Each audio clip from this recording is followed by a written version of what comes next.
नमस्ते, मैं डॉक्टर अखिलेश अग्रवाल, योग एवं प्राकृतिक चिकित्सक। आज पुनः NABH स्टैंडर्ड्स की श्रृंखला में एक और वीडियो ऐड कर रहा हूँ। Assessment and continuity of care, जो पहला चैप्टर है उसका थर्ड स्टैंडर्ड के से रिलेटेड एक वीडियो बना रहा हूँ।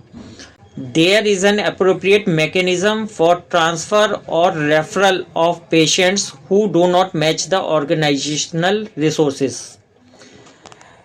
इसके ऑब्जेक्टिव एलिमेंट्स हैं: documented policies and procedures guide the transfer of patients to another facility in an appropriate manner. Second है, documented policies and procedure guide the transfer of stable oblique unstable patients to another facility in an appropriate manner. Procedures identify staff responsible during transfer और referral. The organization give a summary of patient's condition and the treatment given। चार objective elements हैं, तो इसको समझते हैं detail में। Appropriate mechanism, आपको एक SOPs बनानी है, एक डॉक्यूमेंटेड पॉलिसी बनानी है जिसमें आप स्टेप बाय स्टेप उस प्रोसीजर को एक्सप्लेन करोगे जिस प्रोसीजर को फॉलो करते हुए आप अपनी ऑर्गेनाइजेशन में पेशेंट को अपने हॉस्पिटल से दूसरी फैसिलिटी में ट्रांसफ़र करते हैं। अब कहाँ कहाँ पे हमें इस पॉलिसी की रिक्वायरमेंट होती है? सपोज़ कहीं पर हमें एडिशनल इन्वेस्टिगेशन की ज़रूरत होती है। हर एक SCO के अंदर कुछ ना कुछ इन्वेस्टिगेशंस होती हैं। सपोज़ अगर छोटा SCO है, क्लिनिक टाइप का है, और आपके पास छोटी कम फैसिलिटीज़ हैं और आपको पेशेंट्स के इन्वेस्टिगेशन करने के लिए पेशेंट को बाहर भेजना पड़ता है।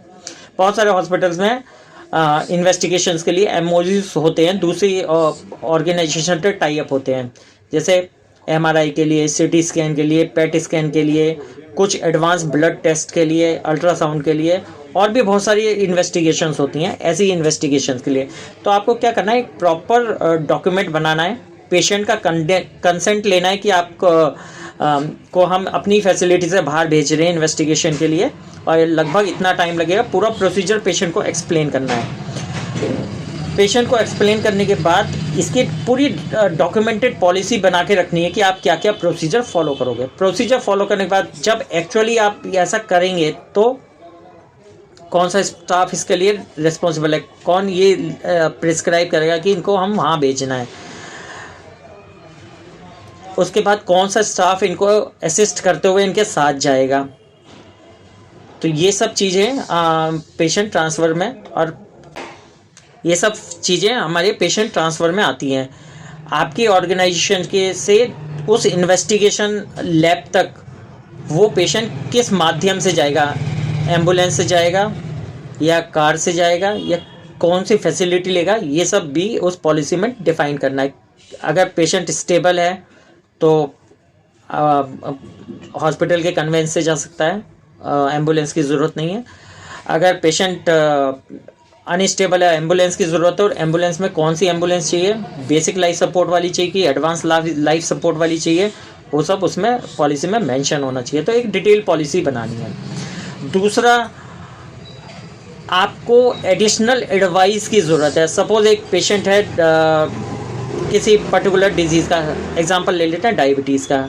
डायबिटीज़ के लिए पेशेंट आपके यहाँ एडमिट हुआ है नेचुरोपैथी एंड योगा हॉस्पिटल में, और आपका ट्रीटमेंट चल रहा है। साथ ही साथ उसकी आपको ज़रूरत पड़ती है, उसकी कुछ मेडिकेशन चलनी है और मेडिकेशन एंड होने वाली हैं, तो आपको उसका एक एलोपैथी ओपिनियन भी लेनी है। तो आप पेशेंट को किसी एलोपैथी डॉक्टर के पास रेफ़र करेंगे उनके ओपिनियन के लिए।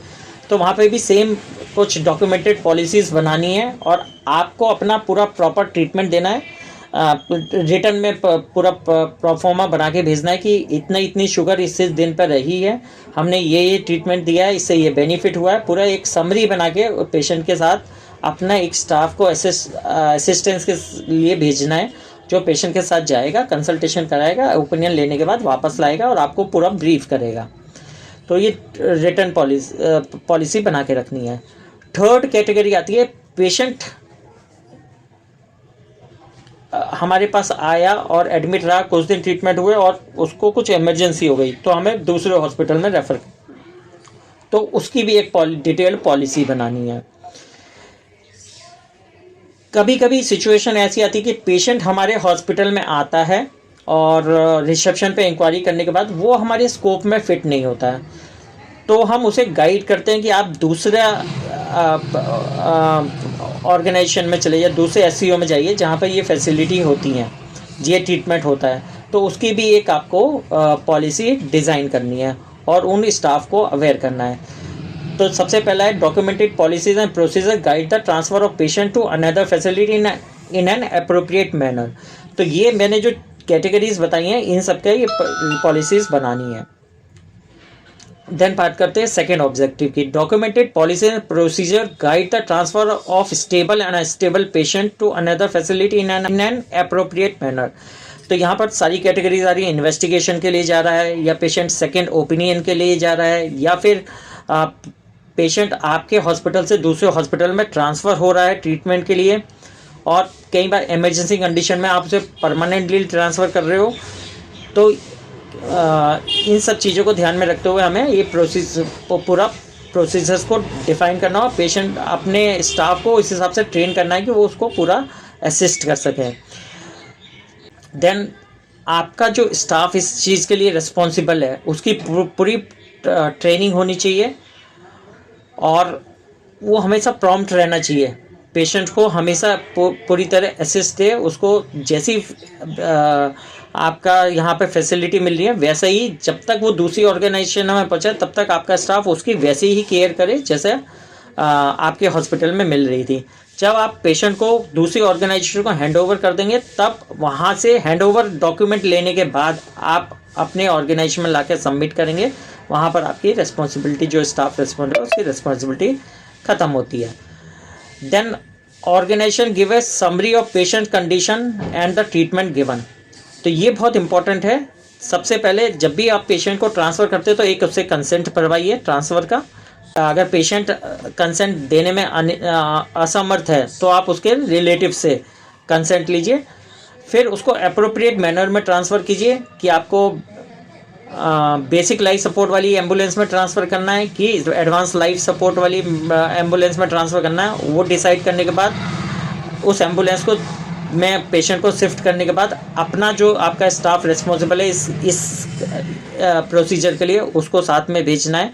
आप एक पूरा डॉक्यूमेंट बनाएंगे कि आपके यहाँ कब एडमिट हुआ, क्या क्या ट्रीटमेंट आपने दिया है, क्या क्या इन्वेस्टिगेशन हुई है, अभी प्रेजेंट कंडीशन क्या है और आप किस पर्पज़ के लिए उसको ट्रांसफ़र कर रहे हैं। ये सारे डॉक्यूमेंट्स बनाने के बाद आप स्टाफ को हैंड ओवर करके पेशेंट को ट्रांसफ़र कर देंगे। जब पेशेंट दूसरी ऑर्गेनाइजेशन में पहुंच जाए और वहां पर उसका पूरा इन्वेस्टिगेशन होकर उसको वहां पर एडमिशन मिल जाए, उसके बाद जो स्टाफ उसको असिस्ट करने के लिए गया हुआ है वो वहाँ से हैंड ओवर स्लिप लेके आए कि आपने पेशेंट उस ऑर्गेनाइजेशन में हैंड ओवर कर दिया है। आके आप अपने डॉक्यूमेंट्स में उस हैंड ओवर स्लिप को लगाकर उस फाइल को टाइम बिंग क्लोज करेंगे। अगर आप वापस फॉलोअप लेना चाहें तो आप ऐसी भी पॉलिसी बना सकते हैं उस पेशेंट का, उस ऑर्गेनाइजेशन से जहाँ पर आपने पेशेंट को ट्रांसफ़र किया फॉलोअप ले सकते हैं। तो ये इस स्टैंडर्ड के अंदर ये सब प्रोसीजर्स आते हैं।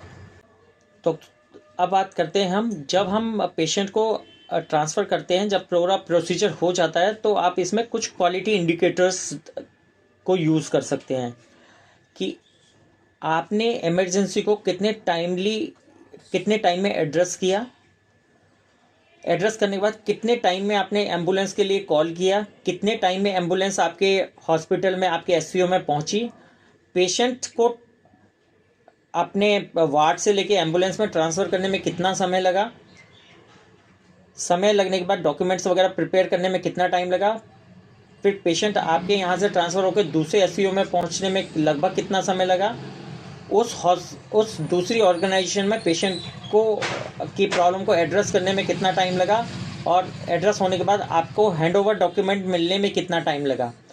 ये पूरा आप क्वालिटी इंडिकेटर्स की तरह पेशेंट ट्रांसफ़र की पॉलिसी के अंदर इसको as a quality indicator use करते हुए इन पैरामीटर्स का एनालिसिस कर सकते हैं।